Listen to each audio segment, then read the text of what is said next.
It's like right at the bottom of the screen, right next to the share screen, it says record. And there it is. And yeah, there it is. But hey, we got to experience this and nobody else will get to. That's how amazing that is. Thank you, Valerie. So the exclusivity factor has just been leveled up in this session then. Okay, faux pas aside, Martha, I'll go ahead and turn it over to you next to present your portion to us. Great, thank you all. Thank you all for joining. I obviously am not from the construction industry, but Catalyst is the largest global nonprofit research organization in the area originally of women in business, but now expanded to all inclusion in business. I was on last month's session, for those of you who may or may not have been on there, where we talked about our research that an employee's feelings of inclusion, they attribute 45% of those feelings to their direct manager. And so the idea that people leave supervisors, not firms, was the part of that. This one we're going to do a little different. I'm going to talk more about the impact of bias and stereotypes in the workplace and things that we as individuals can do, because there's some very simple behavior changing things that we can do as we go forward. So I'm going to share my screen. And what I quickly wanted to do, I'm not going to spend a lot of time on the research, but I just wanted to review two quick things with that is when we look at how stereotypes and impacts create barriers to advancement for underrepresented talent in the workplace, we're looking at it broadly. We're looking at it globally. We're looking at it everywhere. It covers race, ethnicity, gender. It covers things like, are you an extrovert or introvert? And other non-visible dimensions of diversity in the workplace. So it goes beyond that. And what we find is that stereotypes and biases create barriers to advancement of all underrepresented talent. The inability to navigate the unwritten rules, those things they didn't tell you in your job description or in your interviewing that are the ways that you get promoted. And that may be having access to certain groups or certain people or getting plum assignments or knowing the right people is where a lot of that comes in. We also don't have the opportunity to secure sponsors. And if you all know the difference between sponsors and mentors, a mentor is great, someone who talks with you, helpful advice, guidance.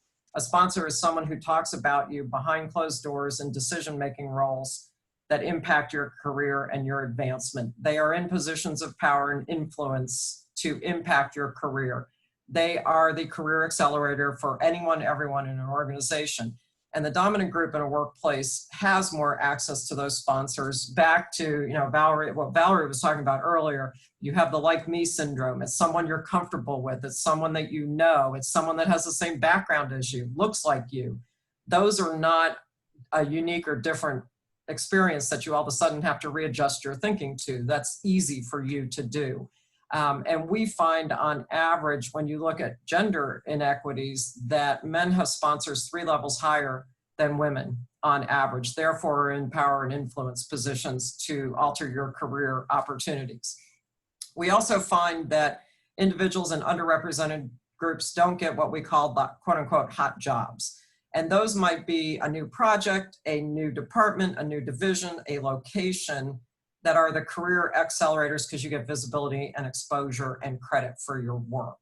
And because of that, people then downsize their career aspirations. And when people downsize their career aspirations, now you have a team member who is less productive, not as engaged, and less willing to do work. And and Valerie mentioned our EACH research that we had. I'm not going to talk about the EACH model, the empowerment, accountability, courage, and humility. That's demonstrating inclusive leadership.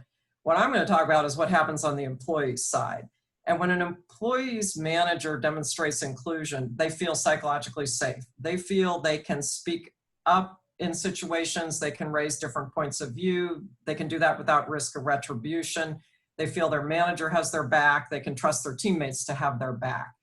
And you have to have psychological safety with employees before they feel that their uniqueness that they bring and their belongingness as part of the group and the company make them feel included. And this is something that over the past few years has altered the way that we've looked at what inclusion is. It used to be that everyone said you had to feel included first before you felt psychologically safe. And we found it actually to be the other way around.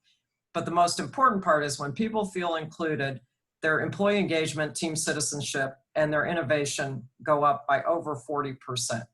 And these are the huge business rationales for why inclusion on teams and individuals is so important. They're willing to do more. They're willing to work harder. They're willing to give that extra go ahead.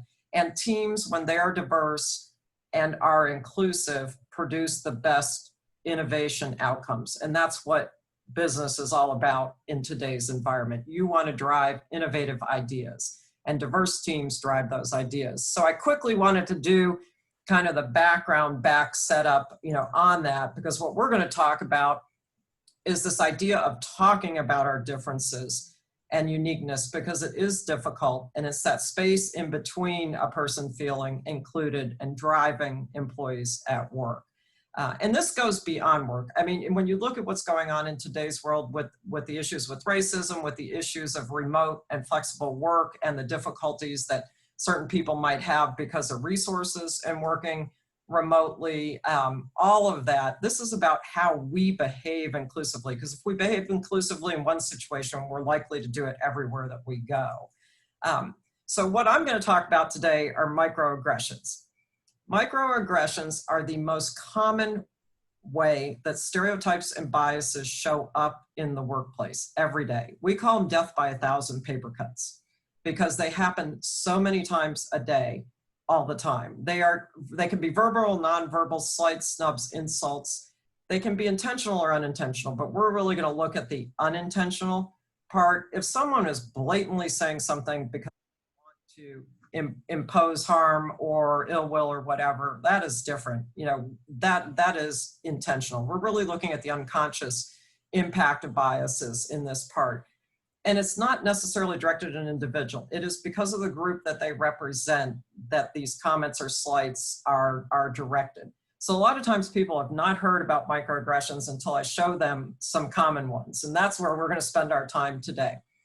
So examples of microaggressions in the workplace. For women, it is, she's so pushy, she's a tough cookie, she is a you-know-what. You need to speak up and be more vocal in meetings.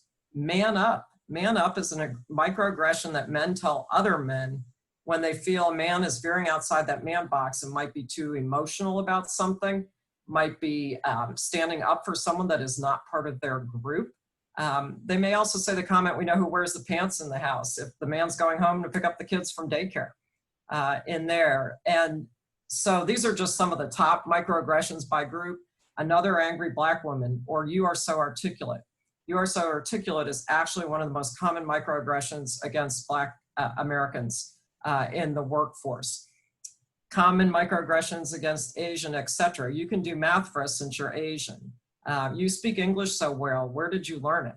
Basically saying that you don't look like you're one of us. You don't look like you are from here. Wow, that's amazing that you learned to speak English, type of thing. So this is just a random list that I've put together of ones that we have. We actually have a program called Flip the Script, and we're going to send these out to all of you that actually address the top 5 microaggressions for women, for men, for race, ethnicity, transgender, LGBT, disabilities, and communications. And we talk about in them what the negative impact is on individuals when they are either the recipient of these or are in a meeting and something happens, and what you could do or say instead. One of the things that we have found is that people don't call out microaggressions when they hear or see them, even if it's something that didn't happen to them, if they witnessed it happening to others. We find that in our research that when you call out microaggressions, in many cases, that will stop the behavior because people did not realize the negative impact that was happening on the other end. And that's the important part about this. This is not the intentional. This is the, like, for example, you know, talking about someone saying, do you have a nickname I can actually pronounce? You're not thinking that it's coming across as negative, but it is because of what that inference is from there. Or, you know, you're talking to someone and you're saying, at least you look like a real woman and not a man in a dress. You know, so a lot of these fall into the spectrum. So before I get into how we can address and deal with these in the workplace, I wanted to stop, and I can see there are things coming in the chat, but Sasha, I cannot see the chat. Yes, I got you. I got you. So we're already having our sidebar debate. We're ready. We're ready to dive in. It always is. So yeah, for some reason, of course, when you share your screen, you lose that other bar. But what I really want to talk about is, you know, one, you probably all now know what a microaggression is if you didn't know the actual term for them.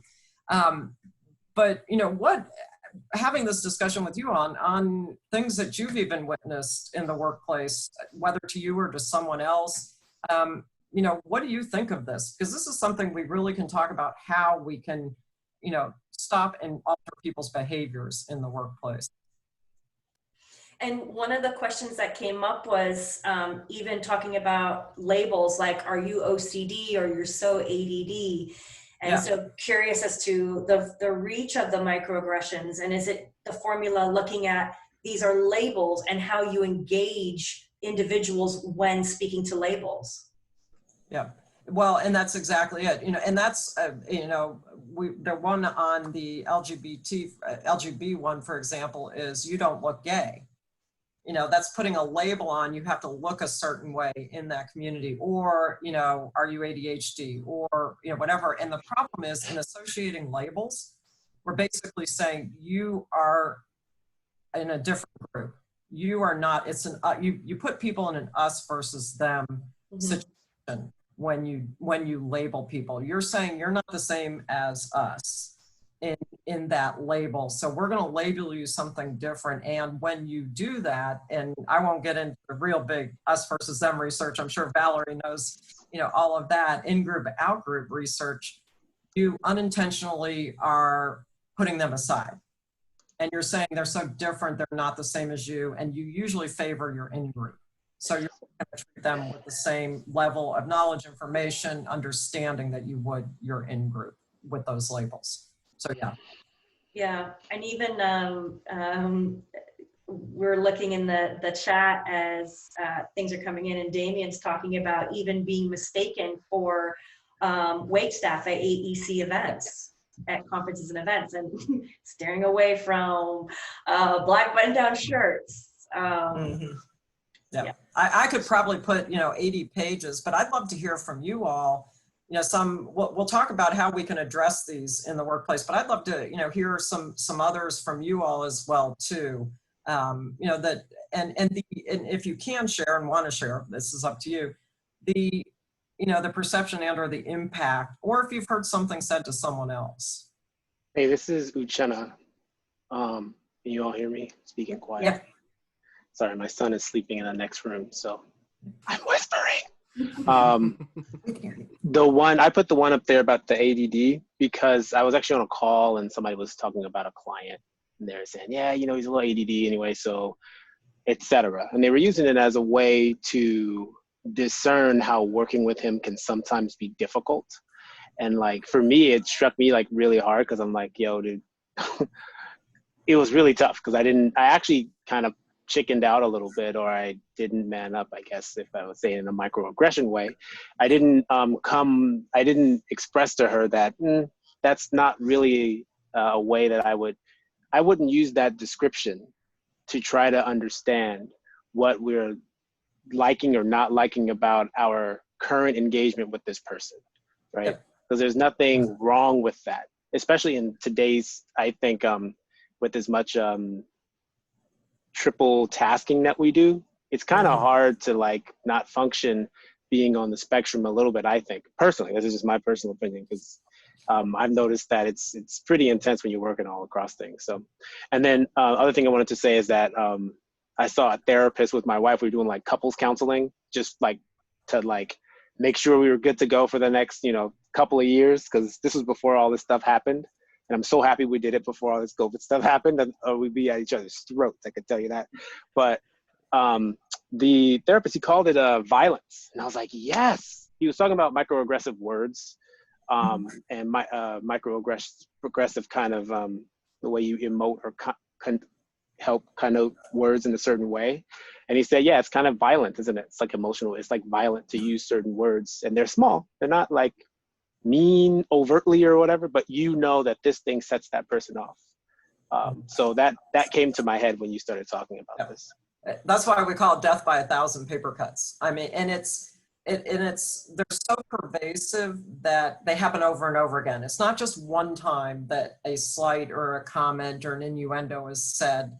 It's over and over and over again that they become commonplace, and they're built on the stereotypes and biases, that we have against groups or individuals within those groups. They're not directed necessarily just at the individual. Those are overt, comments that we have in there. So taking what you were talking about with the ADD comment, what would have been a better way to possibly either call it out, or if you were the person describing this other person, a better way to have done that?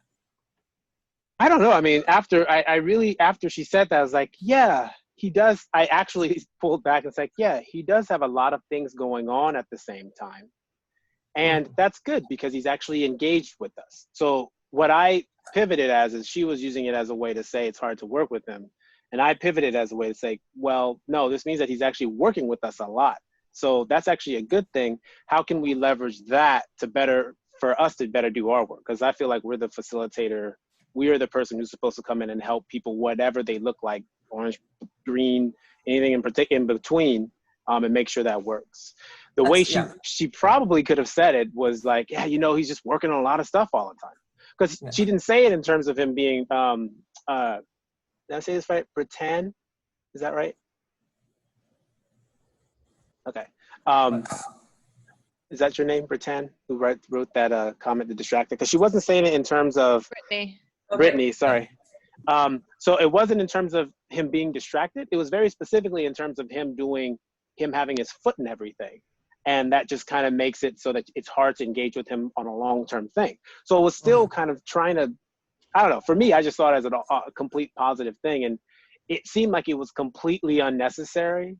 And this person is the type of person, I know we're saying microaggression, people don't know about it or whatever, but if a bunch of your peers know you as the person who speaks their mind a lot, it's pretty clear that, sometimes you might use microaggression a little bit too much. So the person who said that is known within the company and externally to her clients as, I don't know. I actually don't know how to say it. Now I'm talking about microaggressions. Any way that I describe her, that's not, hey, she tends to say things in certain ways that aren't, I think, well versed in inclusion. That's the way to say it. She tends to say things that aren't very inclusive. So it's like, well, and the point being, though, no one's called her out or told her, and one of the things that we find is when you address it correctly with an individual, a lot of times they are not aware of how they're coming across, and we usually can decrease that behavior 60% in just one conversation. And that's why it's so important when microaggressions are so pervasive in the workplace to actually call it out. And that's role modeling inclusive behavior when you do it correctly. If you just, slam on them and say, oh my God, I cannot believe you said that. That's totally uncool. There are other ways to do that. And that's one of the things that we talk about, is that you should never ignore it, excuse it, or become immobilized by it if it happens to you, because then you're being complicit to it continuing. You should always address it, and you should always communicate with those involved. And then the question becomes, do you call it out in the moment? Or is it something that would be better handled individually, one-on-one later, or after you've maybe even talked to other people and said, did you feel the same way about, what this person said? And there are pros and cons to doing that. If you address it now in the moment, let's say you're in a meeting and the men, one of the most common microaggressions over women is interrupting women when they're in a meeting. And so if someone's interrupting someone regularly, that might be the opportunity to address it now, because it signals to the other people that that behavior is not acceptable. It calls it out and supports the person who's being interrupted, but there are the right ways and the wrong ways to do that. Whereas if you wait till later, that support that the rest of the group could possibly give to it, or the understanding that that's not cool, is not in that moment, you lose that opportunity. But if it's something that might be embarrassing or really egregious, waiting till later, getting other people's perspectives and understanding and addressing it one-on-one on the person offline is a way to do that. And I'm just going to quickly go through this part and we'll come back to talking about that. But ways to diffuse a difficult situation in this type of thing is respond with a non-judgmental observation. You know, and saying something like, gosh, Martha, you know, I'm really interested in what Susan was saying. I'd like her to hear the rest of her thought. I'm so excited that you agree with her and are gung-ho about the idea, but I'd like to have Susan, you know, finish her thought. That is not going to shut up you, interrupting them again, stop interrupting. Sometimes you have to get to that point, but I'm using that one as an easy example. Or asking a thoughtful question. I had this to me. I was talking on the phone about a panelist who I kept saying was articulate. And I was using it in the absolute better speaker, better person than our CEO to put in a program. And my researcher called me later on and she said, what did you mean when you said that Anthony was articulate? And I told her, I said, oh my God, infinitely better than our CEO. He should be the top person on the panel. Da, da, da. She said, that's what I thought you meant. But let me tell you how that came across. And I was mortified because this was years ago. I did not know anything about microaggressions at that time. I meant it in the highest praise. I did not understand the negative impact it was having to the other people on the phone. And when she told me that, I was like, oh my gosh. She goes, I know you meant positive intent by it, but I just need to make you aware of that. I was like, thank God you told me, because it was an internal situation, not something that was external. And I can guarantee you I've never done it again. And so many times that is the case. Like if I sit down and have lunch with you and I really am genuinely learning about you and I'm like, oh yeah, wow, where'd you grow up? I'm asking that genuinely. But if I'm standing in line behind you and annoyed and I say, oh, really, where are you from? Because you're having a hard time speaking to the cashier at the checkout counter or something like that, or the cashier. And that's a different situation. And so it's very situational. You can use humor to diffuse a difficult situation, but you only do that if you know the people really. And it can backfire on you if you don't know people and you don't know how they use humor. So I just wanted to quickly go through those. And if there's any, other discussion, I think, Sasha, what time are we supposed to stop for? Yeah, so we have a time check right now that I have, if we stop, I have about 15 minutes to actually engage in conversation. Well, actually 1 minute left, and then I'll have 15 minutes to engage in conversation. So if you want to go through. Oh, good. I thought we had to stop at 4. Okay, let me just do this one last thing. I'll take 1 minute to do this. This goes along with all this idea of having difficult conversations. I put up microaggressions first because they are the easiest thing to practice calling out and addressing and getting comfortable with saying something that might be uncomfortable or might be difficult to do, because you have to work your way into difficult conversations on race, ethnicity, everything else. And you have to be able to deal with the conversation roadblocks that get thrown up along the way. Things like the comment, there isn't a problem. We don't see color, we only see people. Making that comment, they're basically saying no one has any unique qualities, background, history, heritage, ideas, that everyone's homogeneous. And they're not looking at the uniqueness that people bring to the table to make things better by the way that they look at it. There's no benefit in talking about it is another common roadblock that's thrown up. Or there'll be negative consequences to my actions. If I say something in the meeting, it's going to be used against me. And these are very common. We have an entire research study and tool that you'll get on how to overcome these kinds of roadblocks in the workplace. We just don't have it exactly today, but it leads to the conversation ground rules. How do I have a difficult conversation with someone that's getting comfortable with uncomfortable? And that's assuming positive intent. You always, even when people have the best intentions, they might do or say something that is offensive and hurtful. And when it happens, you've got to apologize. And you have to engage in dialogue and debate. Dialogue is perspective sharing. It is not outcome. It is not a right or wrong. It is learning and perspective sharing. You may not agree with that person in the end. That's okay. But you now understand where they come from, their position, their discussion that they're having. Hold yourself accountable and demonstrate humility. You aren't the be all end all. Be open, transparent, and willing to admit mistakes. One of the things that we find in leadership is that when leaders are transparent and admit mistakes, they become more human to the rest of the organization. Humble listening. Listening is extremely important. Stop preparing what you're going to say in response while someone else is speaking.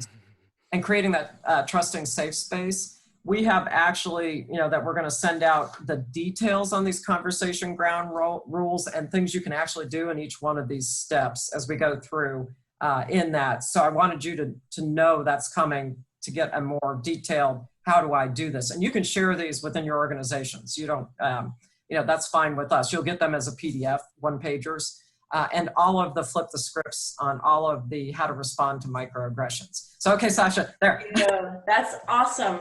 And I think one of the reasons why we wanted to approach it in this way for this conversation was, and those of us from the AEC industry probably understand this better, understanding definitions of terminology, and in a three-dimensional space, especially when you're talking about ideas or concepts, you want to become aligned on the X, Y, Z axis.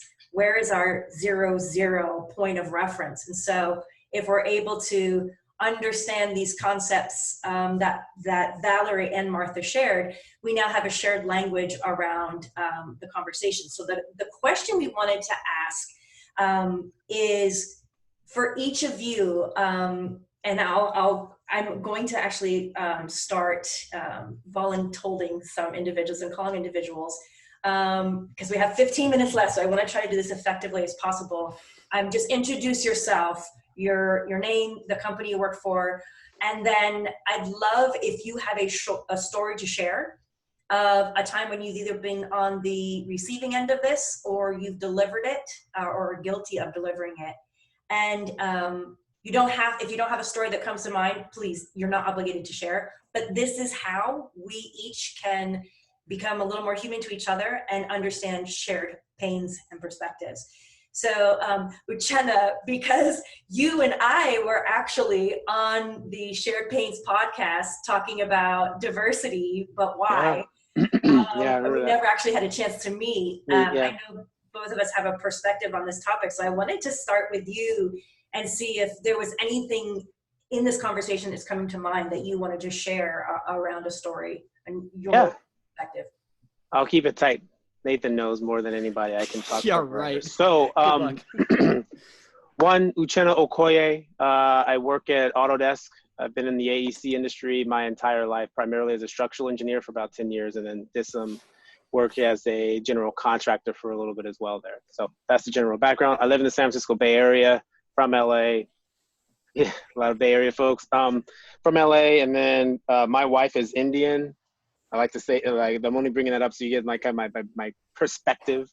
And my brother's wife is Japanese. So, and then my dad is from Nigeria. My mom is from Texas.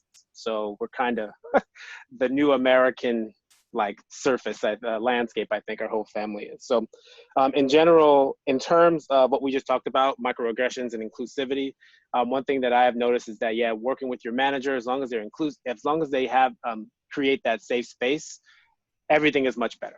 Everything is much better. I like to tell people it's and creating and not having that safe space is very, it's a kind of an ebb and flow thing. Like the safe space, it moves.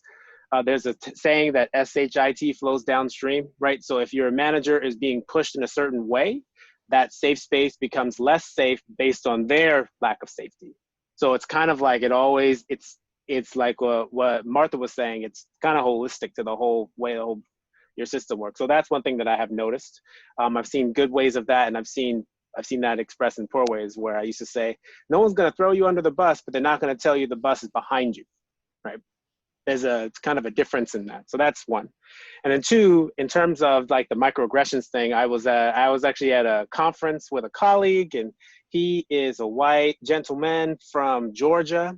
He's probably upper 50s, late 50s.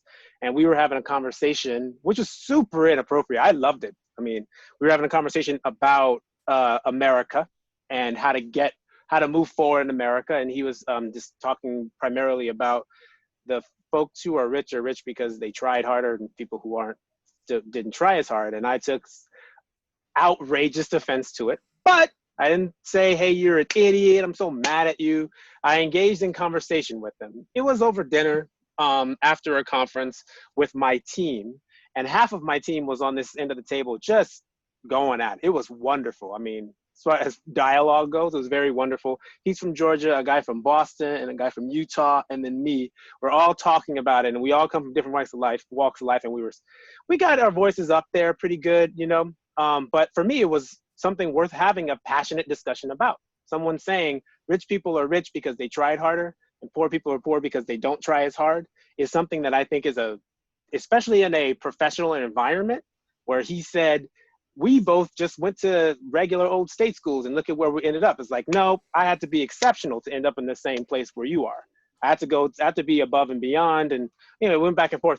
The thing about it that was the inclusivity breakdown was that my manager after that brought me aside at the day after and said, hey, Uchenna, you guys, I noticed you guys at that end of the table were having a lot of conversations. We wanted to talk to you about this, that, and the other. She was basically verbally, not reprimanding me, but addressing what she thought was an issue. And it to this minute pissed me off. I would say that in that way, right? I was very angry because I was like, did you talk to everybody or are you just coming to me? And she's like, well, I'm just coming to you, which was cool. It's like, oh, that's cool that you're being honest. And that's not what you should be doing.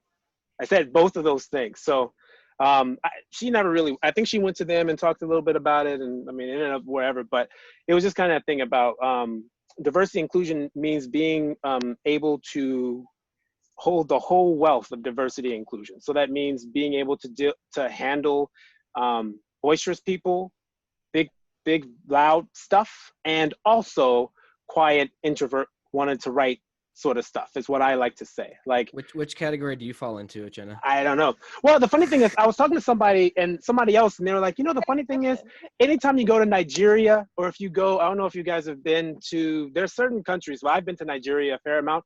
Everybody talks like me. I am not an odd person out. It's only the American, or Italy. I went to Italy on a professional trip and we were all yelling and throwing things and just like, oh my God, this is great. And Greece too. So it's a very much American professional culture.